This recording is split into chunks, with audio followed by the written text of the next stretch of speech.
প্রিয় শিক্ষার্থী বন্ধুরা, আজকের ক্লাসে তোমাদের সবাইকে স্বাগতম। কেমন আছো সবাই? নিশ্চয়ই ভালোই আছো আর নিরাপদে আছো। তো শিক্ষার্থী বন্ধুরা, তোমাদের সঙ্গে আছি আমি তোমাদের রাফিয়া ম্যাম, সহকারী শিক্ষক বিএনপি উচ্চ বিদ্যালয় চাঁপাইনবাবগঞ্জ। তো চলো শিক্ষার্থী বন্ধুরা, আজকের ক্লাসে আমরা কিছু গুরুত্বপূর্ণ কারেকশন শিখব।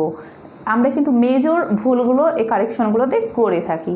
তো চলো শিক্ষার্থী বন্ধুরা, আমরা ঝটপট দেখে নিই। আমরা প্রথমে দেখতে পাচ্ছি নাম্বার 1-এ যে the boat dash in the Padma, মানে নৌকাটা পদ্মা নদীতে ডুবে গিয়েছিল। আচ্ছা, আমরা জানি ডুবে যাওয়ার দুইটা ইংরেজি রয়েছে, সিঙ্ক আর ড্রাউন, তাই না? তাহলে আমরা এখানে কোনটা দিব শিক্ষার্থী বন্ধুরা? এটা হচ্ছে আমাদের জানার বিষয়। আসলে যখন আমরা দেখব যে কোনো জড় বস্তু, মানে মানুষ ছাড়া যখন কোনো জড় পদার্থ, তুমি মনে করো যে মার্কার পেন বা ওখানে বলা হয়েছে বোট, নৌকা, এরকম কিছু হলে আমরা সেখানে সিঙ্ক ইউজ করব।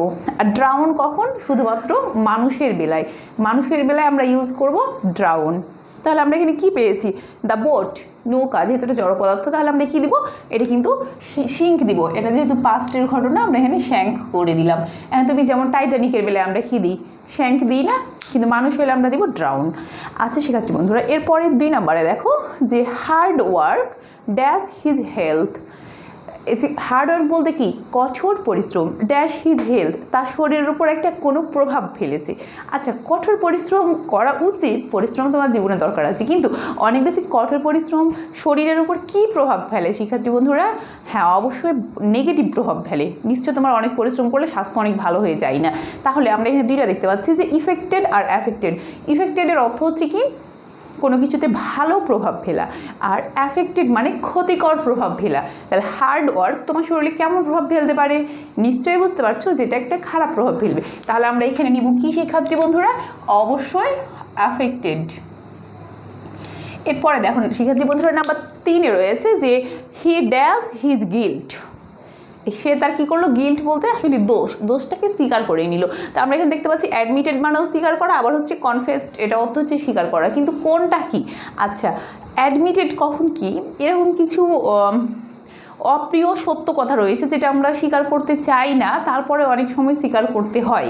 যে বিষয়টা আমরা স্বীকার করতে চাই না, আমাদের কাছে বিষয়টা অপ্রিয় হয়, তারপরেও আবার স্বীকার করতে হয়, সেখানে আমরা অ্যাডমিটেড দিব। কিন্তু যখন আমরা কোনো কিছু ভুল করেছি, যখন আমি কোনো কিছু ভুল করব, এখন ধরো আমি তোমাকে পড়াতে গিয়ে কোনো একটা ভুল ইনফরমেশন দিয়ে ফেলেছি, এটা তো আমি ভুল করে দিয়েছি, তাহলে আমি কী করব?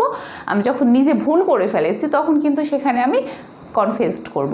তাহলে দেখো যে he dash his guilt, guilt বলতে তার দোষ, সে তার দোষটা স্বীকার করলো, কারণ ওই বিষয়টা সে ভুলটা করেছে, সে হচ্ছে দোষী।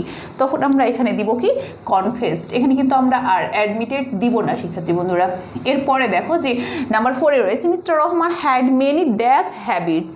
মিস্টার রহমানের অনেক কী ধরনের অভ্যাস ছিল? এখানে আমরা পাচ্ছি চাইল্ডিশ আর চাইল্ড লাইক। আচ্ছা, দুইটাই তো হচ্ছে শৈশবকালীন অভ্যাস, তাই না?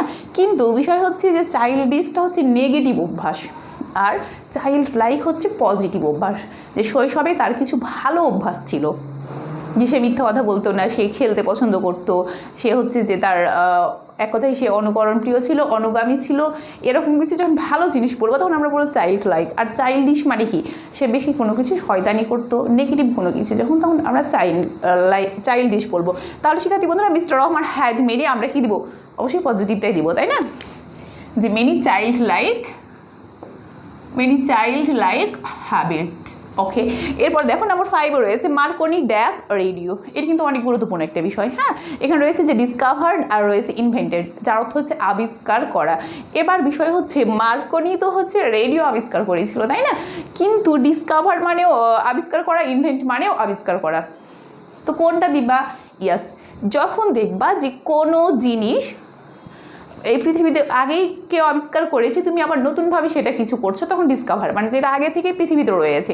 আর ইনভেন্টেড হচ্ছে পুরোপুরি নতুন করে কিছু, যে আমরা বলি না উদ্ভাবক, ইনভেন্টর, মানে উদ্ভাবক মানে কি? সে একেবারে নতুন একটা আইডিয়া, নতুন কিছু উদ্ভাবন করেছে, তখন হচ্ছে ইনভেন্টর, আর সেটা আমরা বলবো ইনভেন্ট। কিন্তু ডিসকাভার কি?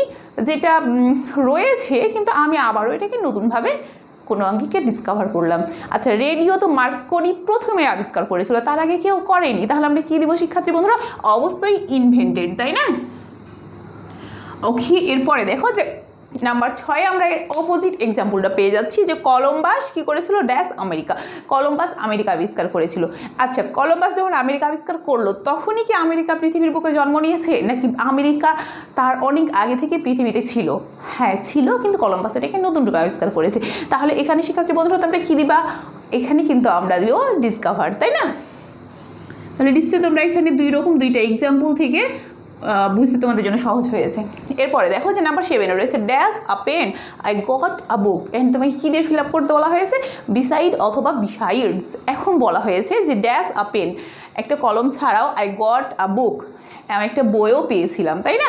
কিন্তু এখানে কথা হচ্ছে বিসাইড মানে কি? আমরা তো জানি বিসাইড মানে পাশে, আর বিসাইডস মানে তাছাড়াও। এখানে কিন্তু খেয়াল রাখতে হবে, বিসাইড মানে পাশে, এটা কিন্তু আমরা সবাই জানি। তাহলে বিসাইড মানে যদি পাশে হয় তাহলে বিসাইড মানে কি তাছাড়াও? নো। তাহলে এখানে কি লাগতেছে? বিসাইডস লাগতেছে। তাহলে বিসাইডস মানে তাছাড়াও।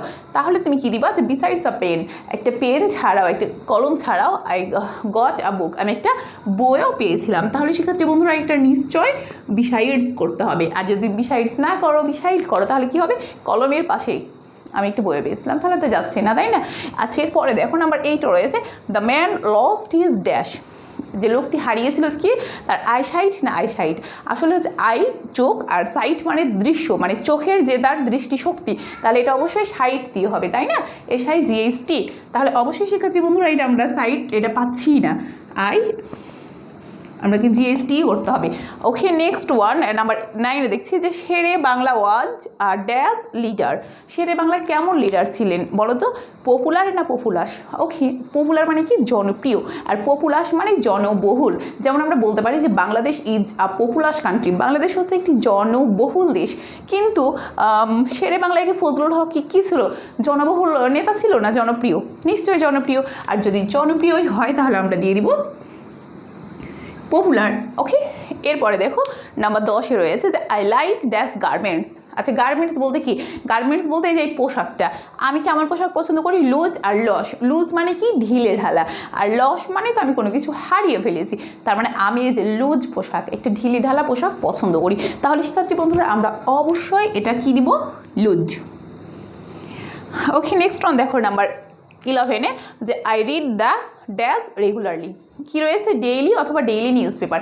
আসলে এখানে আমি যে প্রত্যেক দিন দৈনিক সংবাদপত্রটা পড়ি সেই কথা বলা হয়েছে, কিন্তু আমরা খুব ভালো করে খেয়াল রাখবো ডেইলি মানে ডেইলি নিউজ পেপার। ডেইলির পড়া কখনো নিউজ পেপার বলা হয় না। তুমি হয় বলবা নিউজ পেপার, যে I read the news paper regularly, আমি প্রত্যেক দিন নিউজ পেপার পড়ি নিয়মিত, অথবা বলবা যে I read the daily regularly. Okay, ডেইলির পরে কখনো আমরা নিউজ পেপার দেবো না, কারণ দুটোই একই জিনিস। এই বিষয়টা আমাদের মাথায় রাখতে হবে। তাহলে আমরা এখানে দেবো I read the daily regularly. Okay, last one আমরা দেখতে পাচ্ছি নাম্বার 12 রয়েছে she lived in dash in গভড ড্যাশ। আচ্ছা, সে বাস করতো ইন গভড, সরকারি কোথায়? কোয়ার্টার অথবা কোয়ার্টার্স। এই যে বিষয়টা খেয়াল করো, কোয়ার্টার মানে কি? কোয়ার্টার মানে হচ্ছে 4/1 সেটাকে আমরা কোয়ার্টার বলি। এই যে দেখো পেনের এই অংশটুকু দেখো 4/1 অবস্থান রয়েছে, this is quarter. But quarters বলতে আবাসস্থান, যেখানে আমরা সরকারি কোয়ার্টারে বাস করি, যেটা হচ্ছে বাড়ি বা আবাসস্থল। তাহলে এখানে অবশ্যই এস দিয়ে হবে, তাই না শিক্ষার্থী বন্ধুরা? কোয়ার্টার্স। ওকে, তো শিক্ষার্থী বন্ধুরা আশা করি তোমরা ক্লাসটা বুঝতে পেরেছো। আজকের মতো এই পর্যন্ত, দেখা হচ্ছে তোমাদের সঙ্গে পরবর্তী ক্লাসে। আল্লাহ হাফেজ।